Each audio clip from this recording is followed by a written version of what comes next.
world. My name is Nikkiesha McLeod, and you're listening to When We See Each Other, presented by Stereoactive Media.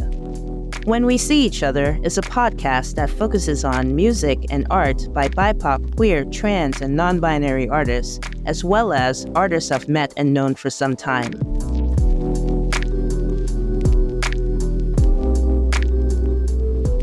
Because of the continued genocide, we here at When We See Each Other wanted to turn our focus on the suffering of the Palestinian people.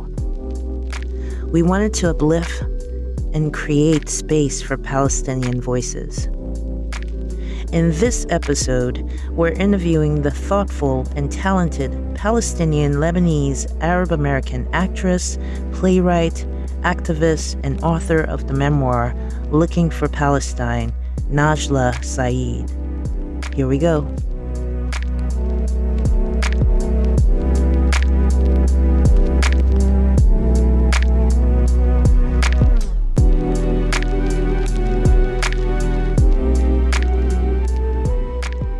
Welcome to When We See Each Other, Najla. How are you feeling today? Thank you. I'm feeling all right, I think. All right. I always say I think. I don't know. Well, that's kind of like one of my questions that I want to start off with. I mean, just based on, us living in this reality of just constant trauma and how everything is just completely horrific and it's never ending. I really wanted to know, for you as an Arab, as a Palestinian-Lebanese-American, how has this been for you? And please don't, be shy about it. You can say whatever you want. Just let us know how you're doing. Thank you for asking and also giving me the opportunity to speak about that. It has been one of the most, I've been through a lot in my life, as many of us have. I've had traumas. I've had experiences that were life-shattering. I lost my dad and had lived with him with leukemia for 12 years as a young person. So I've been through a lot, as most people my age have. But this year, I think, was really different in that there's been no room to be shy or not 100% be myself, which I think in the past I've been able to sort of code switch and be different people in different situations, like maybe not talk about this subject matter in certain environments or talk too much about my background in certain environments, which is not a healthy thing. It's actually traumatic in and of itself. But I think in the past year, directly after October 7th, I was sort of attacked by a lot of Jewish people I've known my entire life, partly because I think I'm the only Palestinian they ever knew. And I was just there to take the anger and, their own trauma reactions and all of that. So I lost a lot of friends. And at the beginning, I was in Brazil when this all started with my mom, and I was terrified of coming home. I was fired by a client of mine who just emailed me, told me never wanted to see me again, and then signed it with an Israeli flag emoji. Things that I never, and I've definitely, probably as a result of my own trauma, become a people pleaser in my life. And so I know I worked really hard to make people like me for who I am. And this year, I think what happened was I realized there's a lot of people who don't like who I am unless I hide it or don't talk about it. And that was probably the most jarring thing and what made this year personally difficult here. But at the same time, there's no words to use to express what it's like to watch your own people get genocided every day for over a year. I don't know how to process it because I think we have so much information and so much video evidence and so much.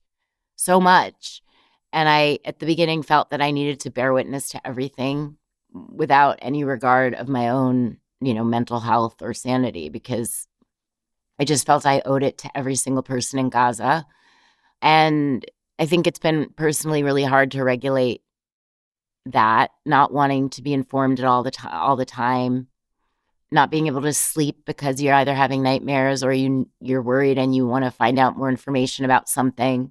My parents used to talk about how 1967, after that war, was the year that they both became fully politicized because it was such a huge, jarring experience, especially being in America. And I think for me and my generation and many of us, this year has been that like tenfold because we have so much more access to information and video, and it's hard. It's the gaslighting has reached a level where you just can't help but feel like you're losing your mind constantly. Right, right. How exactly do you maintain and practice hope during these days? I mean, I don't want to sound like one of those, like, toxic positive people who's just like, oh, just be positive, think on the bright side. But I am a person who, even the only times in my life I've ever really been depressed, it's been around something depressing, like a death or something bad that happened. And even when I've been depressed or thought I was depressed, I've always been a person who has a sense of hope of, well, if I don't wake up tomorrow, I won't know what happens and everything could change. And I think my dad was much like that, despite how much information he had at the time that a lot of other people didn't have about what was going on in Palestine and Israel. He always maintained hope because I think also what else is there to do, right? So I am deeply concerned about the children of Gaza, and I don't know that there's any way to help them with their trauma because, first of all, it's never ending. It's not like one event or it's been a year of relentless daily horror, and I don't use that word lightly. So I think that I get terrified when I think about facing those children or when I hear how long it's going to take to rebuild Gaza or any of the sort of statistics. But when I think about, and this is going to sound weird, but like everything that people are saying now that are on our side, I've known most of my life, but I've never heard it said as much and said by so many different people, even if it's on social media and it's not on the mainstream media. There's a hope I get from having the solidarity of other people seeing it and saying, you're not crazy. This is real. We see it. So I think if there's any hope, it's that. It's, when I was growing up, no one wore keffiyehs. And if they did, it was probably someone I knew because they were Palestinian. And now it's like everywhere, they're keffiyehs. And I feel overwhelmed by that because, and I'm sure this is something you can relate to, the idea of like, you don't, sitting in the subway car and not really having an ally if something happened, like these people want me dead if they knew who I was. And then to know that maybe there's one person on the subway who is an ally of some sort, it makes you feel less invisible and less like you're making it up. And so I think for me, I mean, I feel bad that I ever doubted, not that I really doubted the reality, but sometimes it's hard, especially where I grew up, to have to constantly assert the opposite narrative from everyone around you, even though you know it's real because it's your dad's history and your family's history. You start to feel like you might be wrong. And now I firmly know that I'm not wrong and that what was done and is being done is completely not okay and unjust. So the hope I get is from the amount of people I see who stand with us, really. And it's unbelievable. It's unbelievable because I never would have thought, I'm not that young. So I've lived a long time and it has taken my lifetime, but that's something. yes, that's definitely something. And so, like, I wanted to kind of switch gears a little bit. And as we know, like, the plight and the struggles of the Palestinian people, or as it is euphemistically framed as the conflict in Gaza, it began long before October 7th, 2023, which you have covered in your memoir, Looking for Palestine. And so you touched on it a little bit about what you were experiencing when the events of October 7th happened. I just want you to explore that a little bit more and go into more depth about it because you've experienced this before with 9/11, with, all of this. So, yeah, let us know, like, what you were experiencing. What was your reaction? What were your thoughts? And let's hear about that experience for you. So, like I said, I was actually traveling to Brazil on the 8th of October. So the 7th, I was packing and running around, and I heard what happened, but I didn't know all the details. Immediately, my reaction was, a big expletive. Well, first, I was, like many of us, surprised. I don't know how Hamas could have done what they did. I don't know. It just first was complete and utter, like, whoa. But then, oh no, because I know what's coming now. And I think that that was the biggest difference between me and a lot of the Jewish people I know and used to know was I immediately started posting to contextualize Hamas. And someone had harassed me to post an Israeli flag on my Facebook page. And I wrote a thing saying, I will not post the flag of a settler colonial state that excludes me. And somehow someone took a screenshot of that, and all these Zionists, I guess, in my neighborhood had seen it and decided I was a horrible person. And one friend of mine was like, it's not that we're surprised that you said that. It's that you shouldn't have said it now. It's bad timing. And I'm like, well, I'm looking out for what's happening next. But I also think you need to understand that when I wake up in the morning, the day after something like this happens, and my entire feed is Israeli flags, it's terrifying to me because I don't associate the Israeli flag with good things. I know it from being bombed as a child in Lebanon and from, you know, fear. And also in 2006, I was there being bombed by Israel. So Arabs don't see the Israeli flag as this wonderful thing. But at the same time, of course, I was upset about what happened and was worried about the hostages and the people who were hurt. Of course. I mean, that's like beyond, beyond. But I suddenly had all these people I grew up with, even some of my best friends, telling me, oh, you have to start talking more and tell Arabs to condemn Hamas more. So I was in Brazil and my phone just kept beeping. And it was constantly people either telling me they never wanted to speak to me again or getting mad at me, or even some of them gingerly trying to explain to me why I should shut up about Palestine. I was terrified and I didn't want to come home. And I thought, I'm not going to have any friends. I live in a neighborhood that's pretty Zionist. I'm going to have to move. And I've never felt that way in my life. But I think what was really interesting was the people who dropped off, I haven't missed at all. I just want to say that.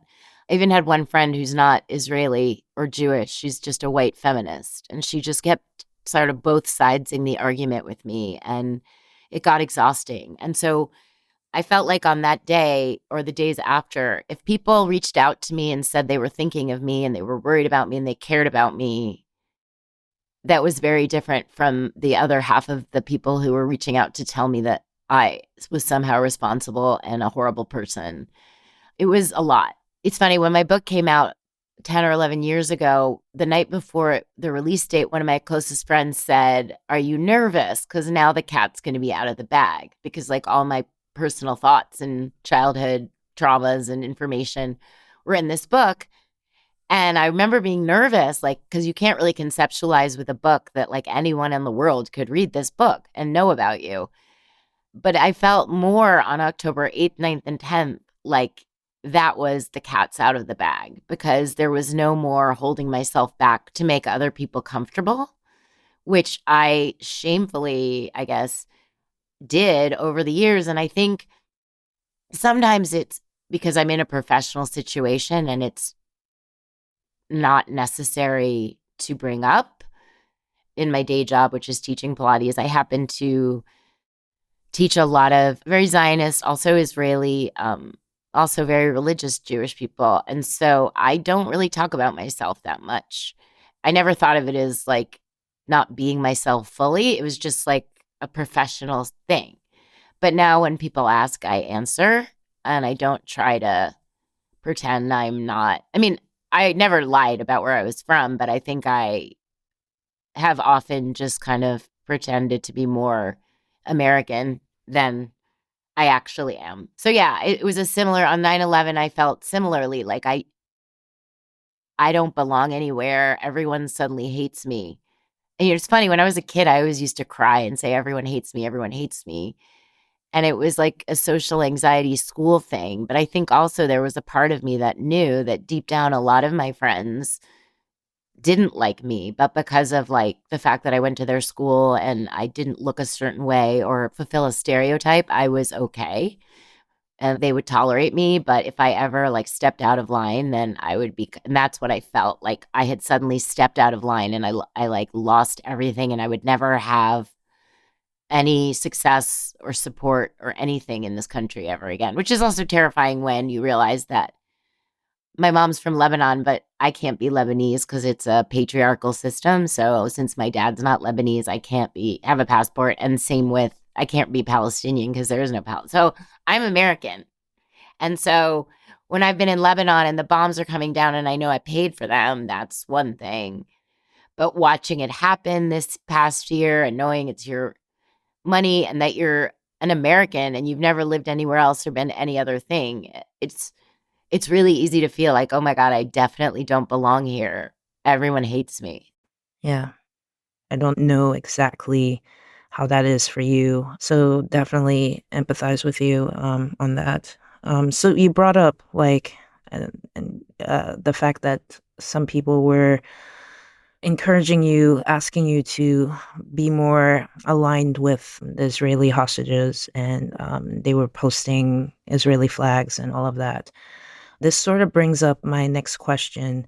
Some people have avoided talking about the genocide in Palestine because of the fear of being called anti Semitic, especially if they say they're anti Zionist.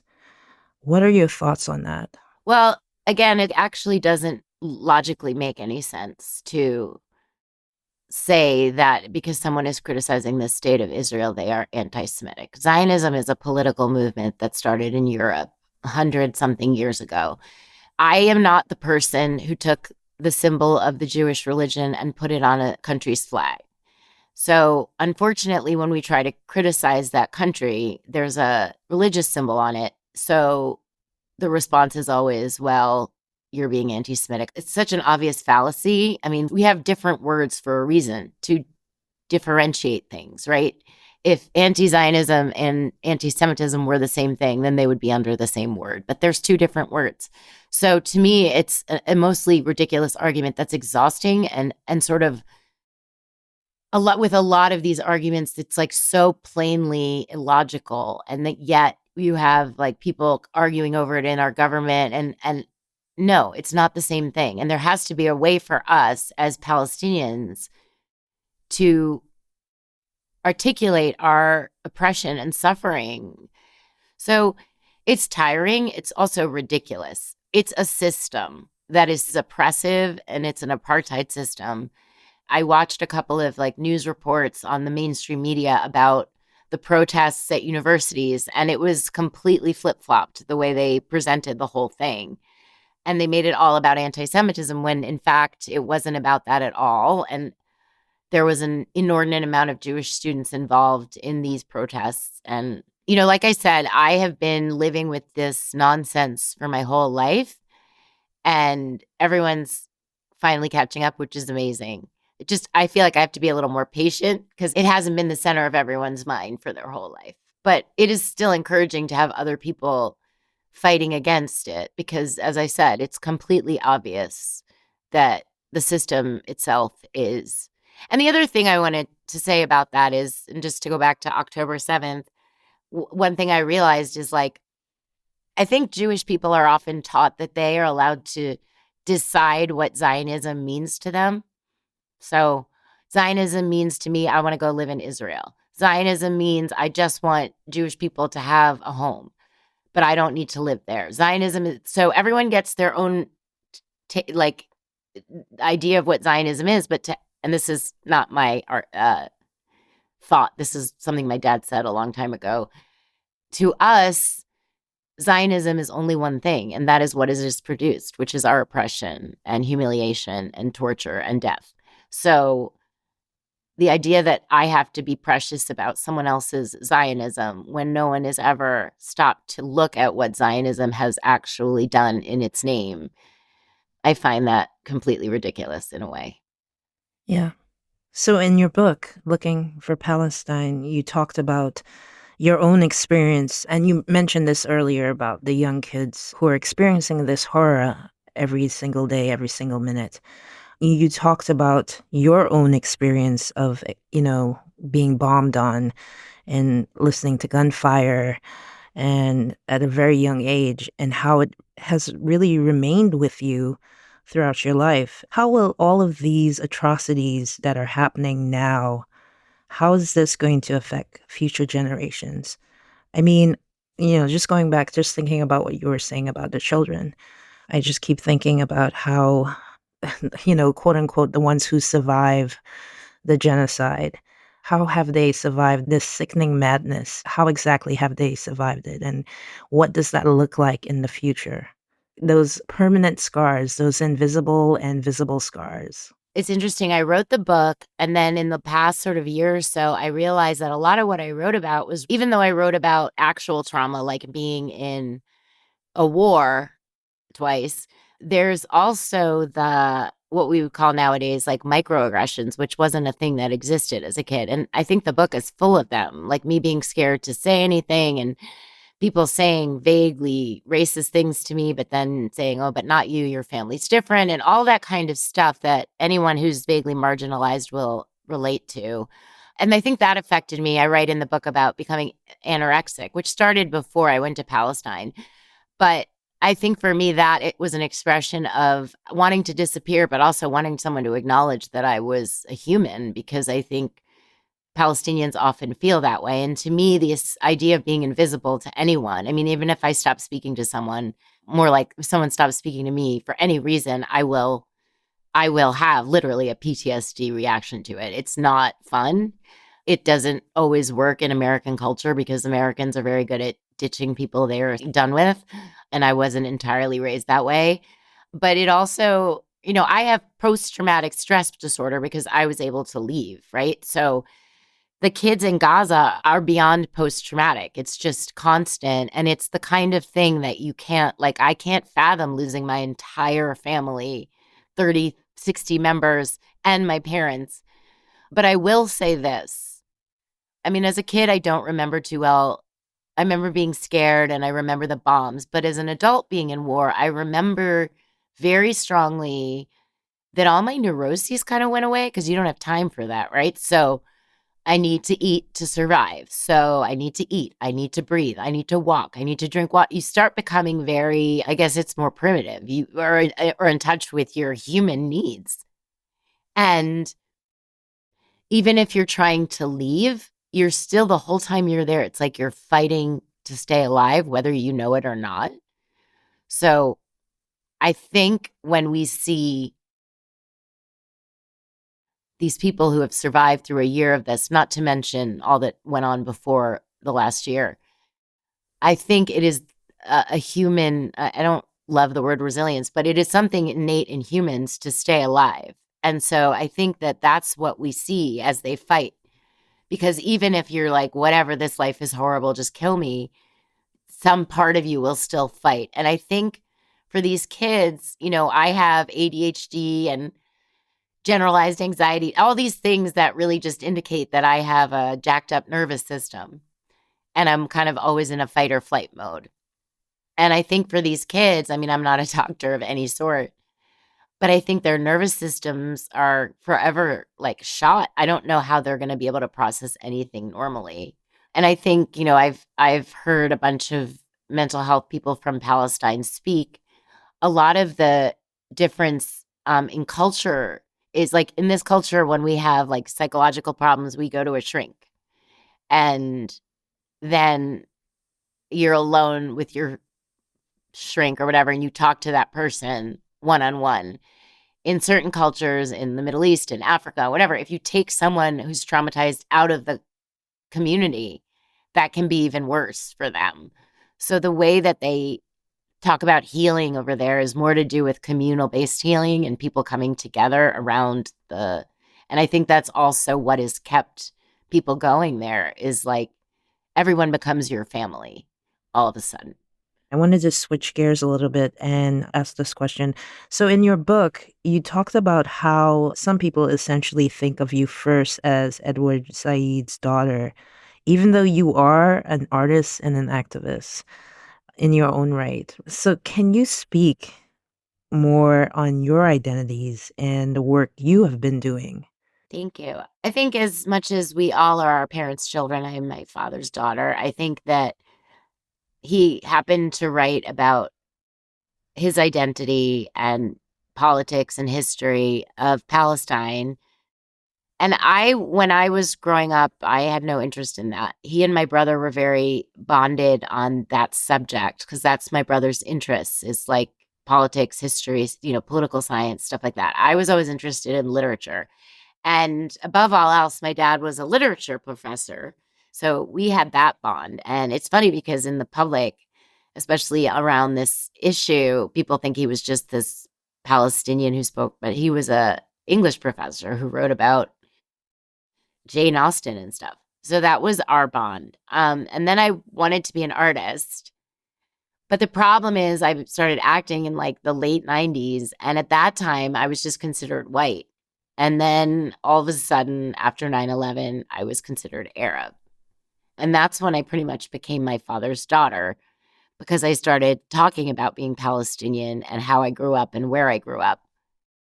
And I think that in a way, it's good because people are interested in what you have to say because they want to see how the child of this person turned out.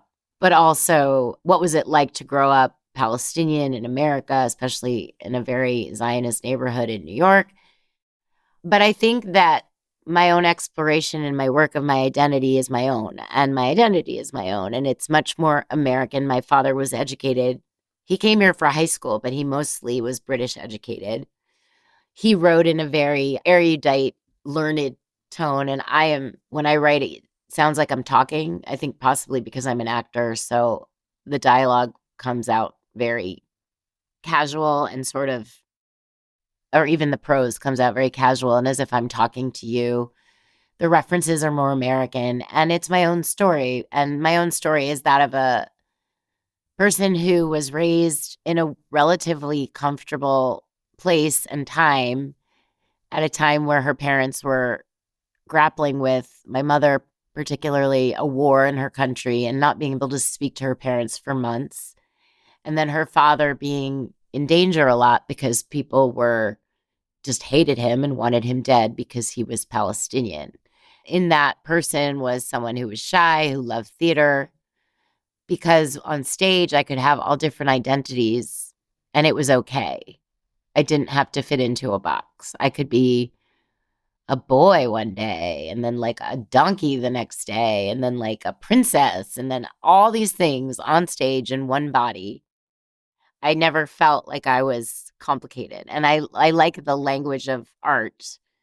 If you asked me if I wanted to do a play where I explained everything in the world and just like told it like a story, that would be far less interesting to me than telling a story that somehow covers all of these deep topics, but is simply a story. So I think the difference between my work and my dad's is that I am an actual artist and he was someone who wrote about artists. So there's that difference. And I think that on the one hand, there's the part of me that's just auditioning and trying to get jobs. And that in itself is bizarre, especially with all the DEI stuff, because you can see how they cast, like, it's like they have quotas. So if they don't have like one Black person, one Asian person, one Middle Eastern person, one something in the episode, I mean, they'll never admit this. So like you'll get an audition for a role and like, let's say Law and Order, and it'll say submit all ethnicities, all gender identities, all.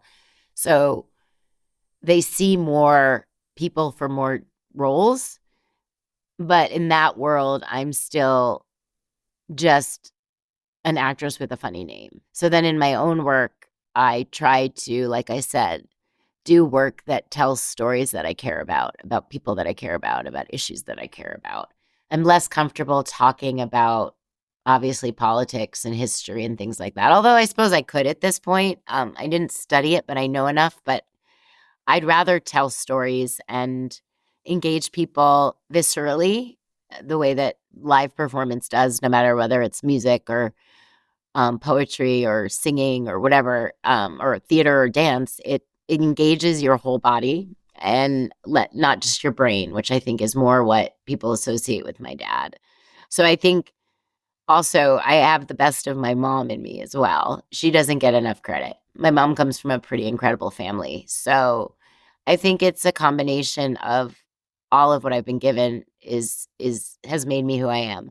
I think being my dad's daughter is interesting because there's sort of a reverence that goes with it that makes me nervous when people are like, "Oh my god," that kind of thing. I don't It gives me an authority to speak on certain things, which I appreciate, but it also is a bit funny because I'm like, I didn't do anything.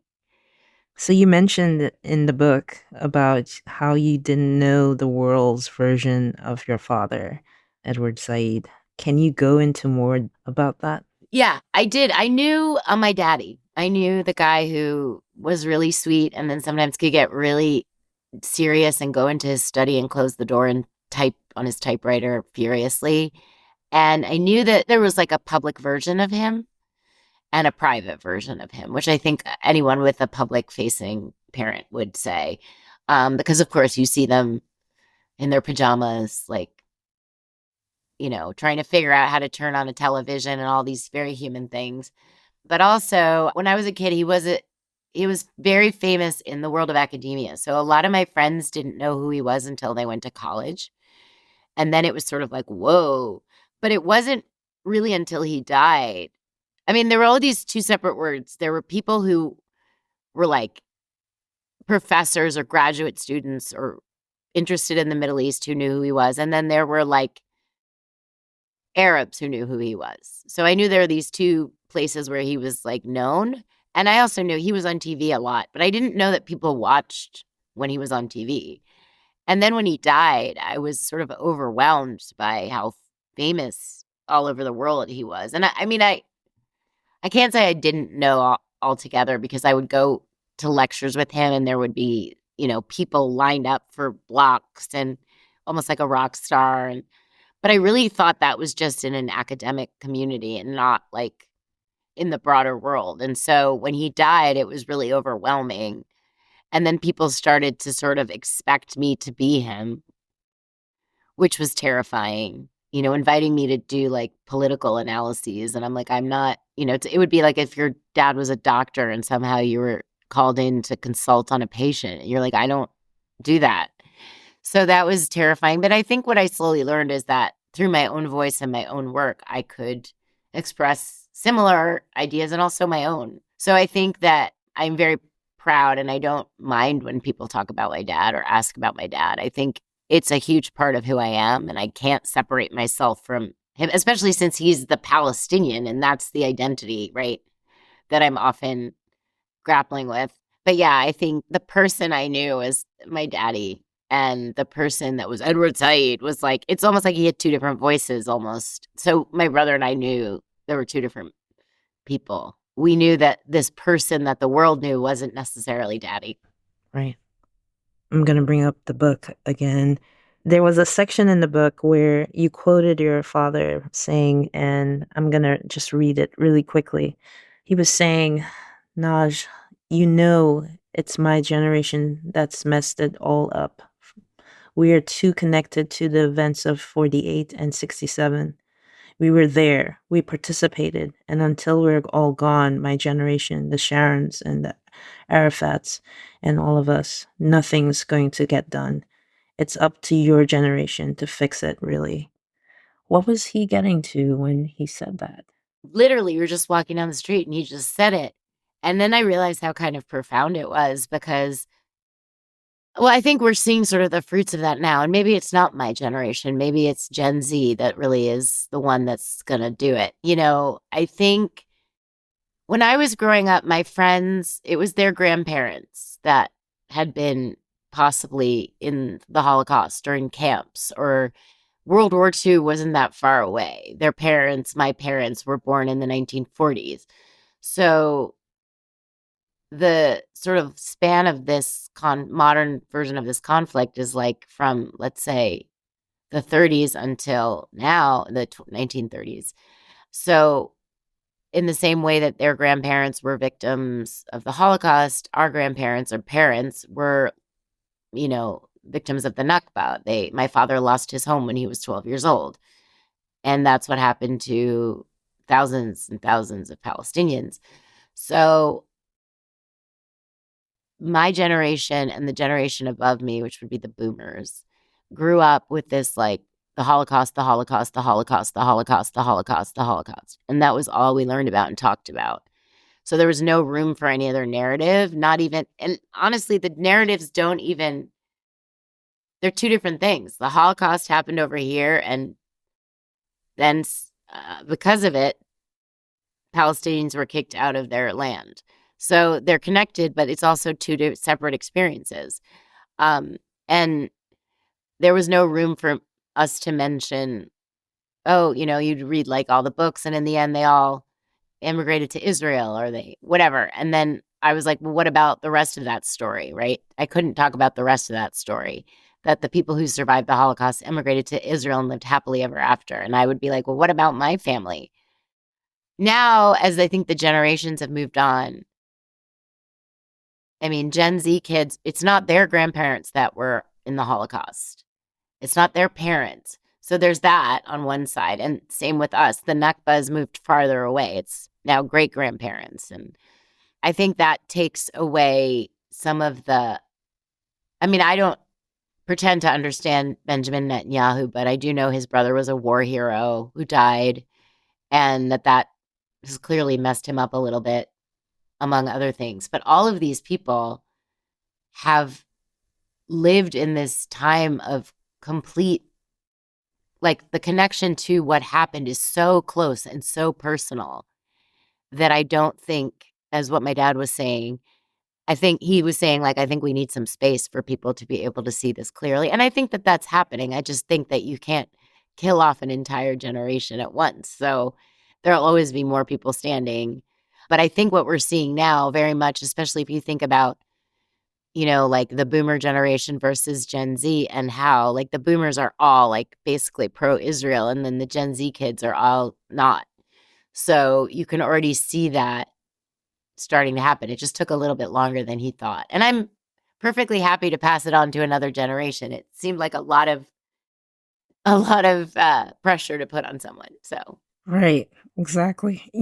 I read the book twice, honestly, thank you. because it was really important to me. Thank you. It means so much to me. And thank you for sending it to me, like, seriously. You're welcome.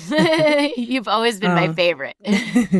so, like, I understand that the book was first a play, hmm and I want you to speak on, like, what was the impetus behind creating the play and then also going into creating this memoir, this very important memoir. The play was really funny because it started as a bunch of like random things I threw together that I'd written. It started with a journal entry I wrote when my dad died about going to Palestine on the one time I went when I was 18. And that was the first thing I wrote, and that is the heart of the play and the heart of the book is the story of going to Palestine, and around it is all this other stuff. So when I wrote the play, I have a friend who's Israeli who had shown a film that she made to an assembly at a private high school in New York. And it was critical of Israel, and she's Israeli. And she couldn't get the students to talk about this because a lot of them were Jewish and they didn't want to say anything critical of Israel, even though her film very clearly showed some things to be critical of. So she was like, would you be interested in coming to the school with me? And maybe we can each write something personal and perform it. So we both went away, and I took this journal entry I'd written and I wrote a little bit more around it, explained my anorexia and other things. And she came back with actually a very similar story about when she was in the Israeli army, and she was anorexic and her boyfriend died and all this. Anyway, that was the first time I ever did it. It was 15 minutes. Then I performed it at an event at a theater. And the artistic director of New York Theater Workshop, who I've known for a long time because it was my first job, was an intern there when I was 22. They encouraged me to continue developing this piece into a play. And I was like, I don't have anything else to say. So I went on this retreat with them to Dartmouth for a week. They assigned me a director who was the best thing ever. He basically dramaturged it with me. So he would ask me a question and I would go and write and come back. And then we'd keep filling in the story. And then by the end of that week, I had 56 minutes or 54 minutes instead of 15. And then when we came back home, the director was like, do you want to keep working on this? So we did. And we started doing readings to see how people responded to it because I was nervous. And I called the play Palestine because I had no idea what to call it. And that was just like a placeholder. But then when I was working on it, my director and dramaturg was kind of angling the writing so that it was toward the title. And I would keep saying, we're not going to keep the title. We're not going to keep the title. Because I thought it was an uninteresting title and wasn't exactly what I wanted. But then we decided to do a production of it. To raise money for it, we sent out an email that we're raising money for this play called Palestine. And then this woman from the New York Times wrote and wanted to write an article about raising money for a play called Palestine. So this was like my first experience with this is the third rail of anything. Because people couldn't understand why I would want to call it Palestine. It's so incendiary. And that's when I first realized that people can finally say the word Palestinian. They used to say Arab and just lump us all together.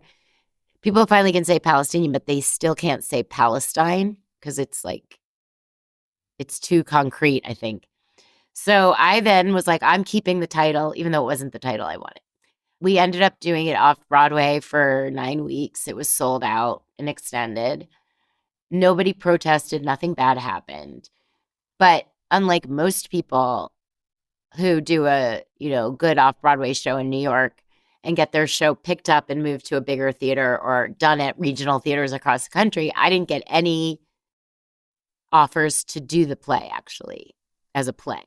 I've been invited to colleges to perform it, which I do a lot and I love. And I got a book contract. So I was actually excited to write the book because I thought I have so much more to say. But the actual process is weird because I just thought you take, as if the play is like the skeleton of the story and then you can just fill in. But it was much harder than that. And I had to sort of change the voice I was talking in because the play voice is so casual. It would read really strangely on paper. But some of it is verbatim what was in the play. I mean, like the whole play is in there somehow, but not necessarily in the same exact words. So, I mean, it was really hard to write a book, but I'm glad I did it. I think what I learned from the experience also was we live in a culture where we're often taught to blame our parents for all our problems and our neuroses and our issues. And I think what I learned was that my parents did their best given the circumstances and that I was actually really lucky. So it was kind of interesting, an experience, because a lot of people write to get back at people. And I had trouble. I didn't want to say anything mean about anyone, which I think would be different now. I mean, not necessarily say their names, but I was a really nice. I could have said a lot. It's a really interesting experience to kind of explore your own, well, a certain strain of your identity, I guess, because it's not all who I am, obviously. But also the book is about my relationship to this thing, like being Palestinian. It's always in the way. It's always in the way. In some way, either it makes people uncomfortable or I have to behave a certain way and not say too much that might offend people, or just the idea that which is pretty much the idea of a lot of people, that a Palestinian is just the opposite of a Jew or a not a Jew or someone who doesn't like Jews. Not like we don't exist on our own. We just kind of exist to antagonize the existence of Israel or something. And that's very hurtful because not only do we have a culture that goes back centuries, we're actual human beings. So to say that, constantly hear that you don't exist is very exhausting, and it's hurtful too, so it becomes part of your career and your job, whether you want it to or not, I think. I think I had less of a choice in sort of dealing with my identity because of who my dad was.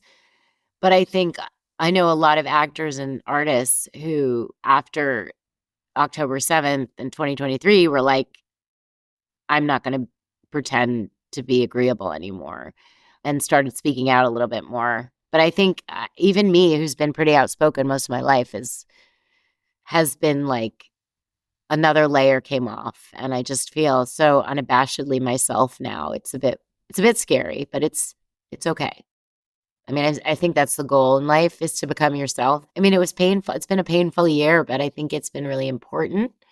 And I don't feel like afraid anymore to sort of push back. I mean, some people, it's not worth bothering, you know what I mean? But I push back a lot more than I used to. I used to let things slide because I just didn't want to, I wanted to keep the peace. And now I'm less like that. And I think that's okay. I think that most people should be that way. Yeah, exactly. So I wanted to sort of shift again.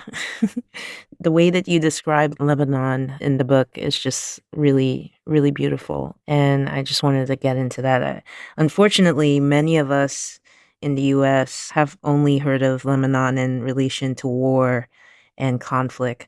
Can you tell us about its beauty and why is one of your treasured places as one of your homes and your birthright? Tell us why you love it so much. Well, first of all, Beirut, it's the most beautiful place you can't even imagine. And the civil war in Lebanon was from 1975 until 1990. So from 1990 till at least 2006, they had rebuilt it, and it was a real city. It's not like they portray it a lot on TV as like still war torn. It hasn't been war torn in years. And even during the war, a lot of places didn't get destroyed. So it's like living in a village. Everyone knows everybody. Streets don't barely have names. You just get in a cab and you go to so and so's building. I mean, it's that weird. It's like that small.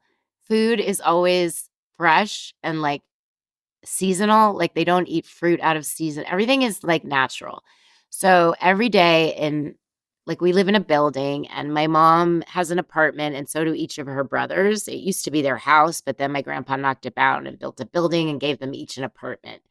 So our apartment is rented. So I usually stay with my aunt and uncle, but every single day for every meal, there is a place set for you at every table. Breakfast, lunch, and dinner, everyone sits at the table and eats a meal together. You can go out, you can have plans, whatever, but there's always a place set for me, which I love that. I don't know how to express how wonderful that is. I don't know. And if I'm staying with my aunt and uncle, and let's say they're going out to dinner, maybe my aunt downstairs will have a table set for me. You know what I mean? It's very much gathering around together all the time. The culture, the way that Lebanese people speak Arabic is very similar to Palestinian. It's almost the same dialect, but it's got a very specific lilt to it that's very charming. It sounds almost like they're flirting. Lebanese people have a particular charm. They love to eat. The food is incredible, incredible. And the culture is, and I say this in the book and in the play, and it's important to me. The language is poetry. So I think a lot of Americans don't understand what we're saying because if someone says you're beautiful, the response is like, that's because you're seeing your reflection in my eyes. Like, I'm only beautiful because you're looking at me, right? So the language lends itself to this poetry. So almost the way we communicate is so different. It's almost hard to explain, but and then this is general Arab culture, and I write about this as well. People are always giving you nicknames, and Habibi and Hayati, which means my life, and Ruhi, which means my soul. This is how we talk normally. It's not like we're weird poets or romantic. This is the language.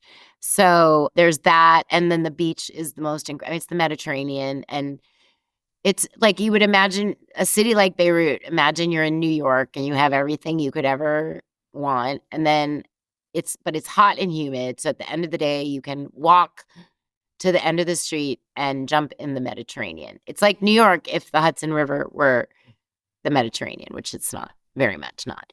And then the culture is just built around connections and family and people. And that's so weird, but I love to go there and be with my family. And by family, I mean people who are 20 years older than I am, 30 years older than I am, 20 years younger than I am. It's just, I love my family. It's so hard to explain, but it's one of the most beautiful, and it's so unfair. My mom says it's not fair. What did we do? We just have a beautiful country. That's all we did wrong. And it's sort of true.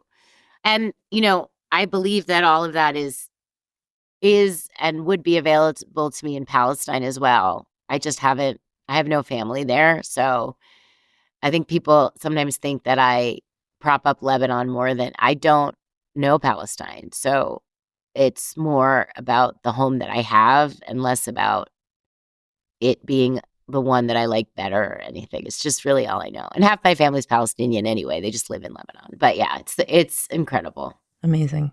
So I just wanted to ask, would you read something for us? Yes. Anything specific you want? Or No, anything that you feel will, I don't know, anything that inspires you.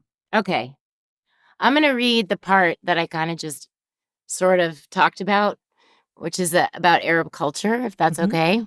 Yes. I wish I could articulately explain to the world and to my younger self how the Middle East really works. I wish I could help everyone discover all the wonderful things that I was lucky enough to be able to rediscover about it. All of the little details that make the culture so incredibly addictive and captivating. Ironically, every time I try, I end up sounding like a rabid Orientalist. Nonetheless, here's what I've come to love about this world. There is indeed the muezzin, the call to prayer, amazing at twilight. And there is that mysterious, deeply spiritual feel of the air and water. You're almost constantly aware that all the Bible stuff happened here. There are the smells and sounds and spices and flavors and carpets and hookahs, I suppose, if you're looking at it that way. But what really grabs you about this very electric, vibrant culture is that everyone who is talking to you is talking to you and looking at you and thinking about you and trying to make you, another person, feel good and comfortable and good and content. The Arabic language is a perfect example of how this works. Let's say that you have ordered something in a restaurant, or you have just gotten out of a taxi and you would like to say thank you to the waiter or the driver. You actually would not say thank you, though we do have a word for it. You would most probably say, God bless your hands, Yislam ideik, or God give you strength, Allah yatik al afi, or another equally lovely phrase, God bless your hands. Just take a moment to think about what a nice thing that is to say to someone. Do bear in mind that you would say those words to anyone, a Christian, a Muslim, a Jew, a Buddhist, or an atheist. The word Allah in Arabic means God. It does not mean some other special fundamentalist Islamic deity who hates infidels. It is a word whose denotation is the supreme being. Thus, in the same way that Spanish-speaking people call him Dios and the French call him Dieu, Allah is just God. In English, we often say things like God rest his soul and oh my God. But somehow I feel like we're taught here in America that if an Arab says something similar, he is a fundamentalist Muslim urging all believers to destroy the infidels. That's just not even a little bit true. I love the way that everyone calls you by a nickname, always. They just constantly multiply the nicknames. They're often diminutives of your actual name, like Munna becomes Munmun, Sana Sensun, Tala Teltul. My name, Najla, becomes Najuli, Najulti, Najnuji, Nuni, and of course, Naji. If not by a nickname, you will be most certainly called by a pet name at least 5 times an hour. I find them so delightful. Habibi, or its feminine Habibti, is the most well-known. It literally means the one I love. There is also Hayati, my life, Ayuni, my eyes, Ruhi, my soul, Albi, my heart, and Amura, like the moon. I think that in a way it's from the language and the way people use it that life becomes this lovely thing. You share it with other people. You delight in their delight. You want to feed them, love them, laugh with them, make them feel good. It's nice. Yes. Thank you. Thank you, thank you, thank You're you. welcome. Thank you. I was actually thinking about that part Oh, really? when I, Okay, good. wanted you to read. Yes, and I just, I figured serendipitous. You see, so we're near the end of our interview, and I just wanted to thank you again for joining Thank us. you. Thank This you. means so Thank much you. to me, and Likewise. it was so good to hear your thoughts. I just wanted to end by asking you, are there any Palestinian authors you would recommend reading? Yes. Do you want like literature or whatever or anything? Everything, everything. Everything. Well, you should definitely read my dad, Yes. Edward Said. Rashid Khalidi, of course, who's a historian who wrote The 100 Years' War on Palestine, which is really worth reading because it's a readable history book, and his other work.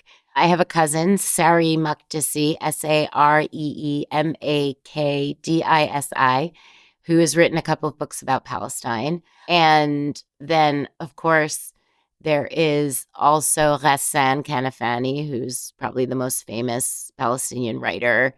And for poetry, Mahmoud Darwish.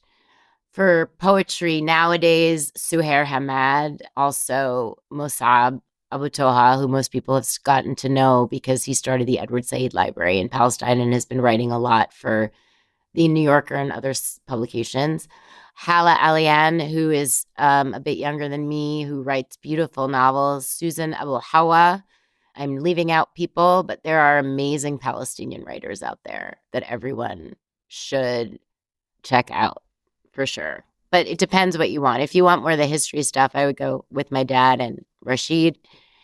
If you want more literature, then I would stick with like Hala Alian and Isabella Hamad is another writer who's great.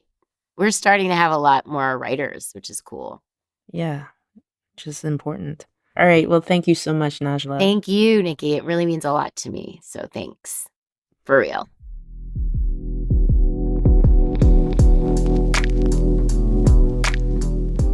So that was the phenomenal Najla Said. We're so grateful to have you, Najla, on our humble show to share your experiences and wisdom around this major humanitarian crisis. Thank you again, Najla. We raise our fist in solidarity with the Palestinian people.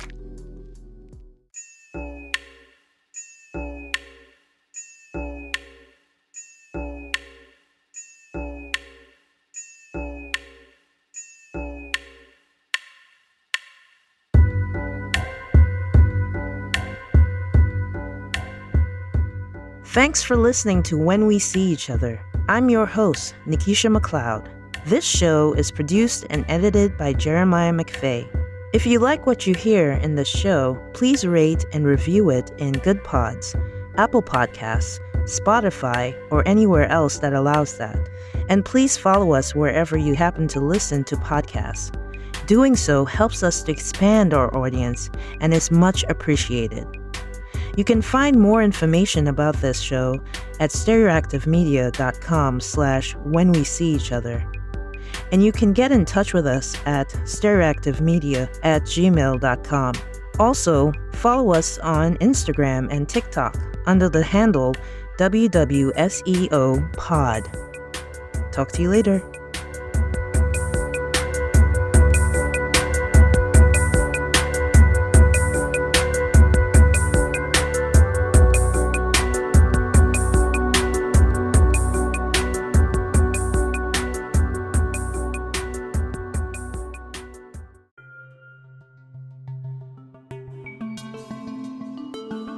This podcast is produced by Stereoactive Media.